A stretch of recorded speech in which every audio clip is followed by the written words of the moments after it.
ಎಲ್ಲರಿಗೂ ನಮಸ್ಕಾರ. Welcome to Ritvik kitchen and vlogs. ಇವತ್ತಿನ ವಿಡಿಯೋದಲ್ಲಿ ಬೂತಾಯಿ ಪುಳಿಮುಂಚಿ ಪ್ರಿಪೇರ್ ಮಾಡ್ತಾ ಇದ್ದೀನಿ. ಇದಕ್ಕೆ ತೆಂಗಿನಕಾಯಿ ಹಾಕೋದಿಲ್ಲ. ಬೂತಾಯಿ ಪುಳಿಮುಂಚಿ ಮಾಡೋದಕ್ಕೆ ಅರ್ಧ kg ಆಗುವಷ್ಟು ಬೂತಾಯಿ ಮೀನನ್ನು ಚೆನ್ನಾಗಿ ತೊಳೆದುಬಿಟ್ಟು ಕ್ಲೀನ್ ಮಾಡಿ ರೆಡಿ ಮಾಡಿ ಇಟ್ಟಿದ್ದೀನಿ.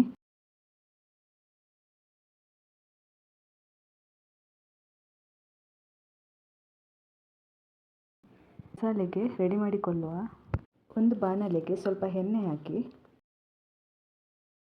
ಕಾದ ನಂತರ 3 ಎಸಳು ಬೆಳ್ಳುಳ್ಳಿ, 1 ಸಣ್ಣ ನೀರುಳ್ಳಿ, 10 ಒಣಮೆಣಸು, 2 ಸ್ಪೂನ್ ಕೊತ್ತಂಬರಿ, ಅರ್ಧ ಟೀ ಸ್ಪೂನ್ ಮೆಂತೆ, ಅರ್ಧ ಟೀ ಸ್ಪೂನ್ ಸಾಸಿವೆ, ಅರ್ಧ ಟೀ ಸ್ಪೂನ್ ಜೀರಿಗೆ ಹಾಕಿ ಫ್ರೈ ಮಾಡಿ. ನಂತರ ಸ್ವಲ್ಪ ಹುಳಿ ಹಾಕಿ ಮಿಕ್ಸಿಗೆ ಹಾಕಿ ಮಸಾಲೆ ರೆಡಿ ಮಾಡಿಕೊಳ್ಳುವ. ಈಗ ಮಸಾಲೆ ರೆಡಿಯಾಗಿದೆ. ನಂತರ ಒಂದು ಬಾಣಲೆಗೆ ಎಣ್ಣೆ ಹಾಕಿ ಕಾದ ನಂತರ ಸ್ವಲ್ಪ ಕರಿಬೇವಿನ ಸೊಪ್ಪು, 2 ನೀರುಳ್ಳಿ, ಸ್ವಲ್ಪ ಶುಂಠಿ, 3 ಹಸಿಮೆಣಸಿನಕಾಯಿ,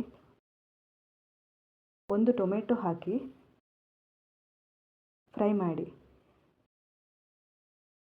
ನಂತರ ರುಬ್ಬಿ ರೆಡಿ ಮಾಡಿಕೊಂಡಿರುವ ಮಸಾಲೆ ಹಾಕಿಕೊಳ್ಳುವ.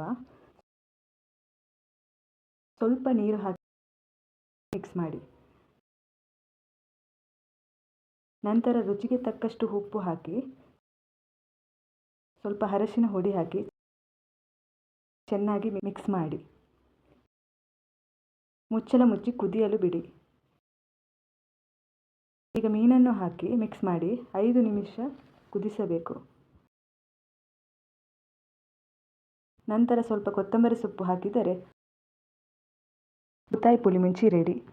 ಇದು ರೈಸ್, ನೀರು ದೋಸೆಗೆ ಒಳ್ಳೆಯ ಕಾಂಬಿನೇಷನ್. ನೀವು ಕೂಡ ಟ್ರೈ ಮಾಡಿ. Thank you for watching my video. ನಿಮಗೆ ಈ ವಿಡಿಯೋ ಇಷ್ಟವಾಗಿದ್ದರೆ ವಿಡಿಯೋಗೆ ಒಂದು ಲೈಕ್ ಕೊಡಿ. ಹಾಗೆಯೇ ಕಮೆಂಟ್ನಲ್ಲಿ ತಿಳಿಸಿ ಹೇಗಿದೆ ಅಂತ.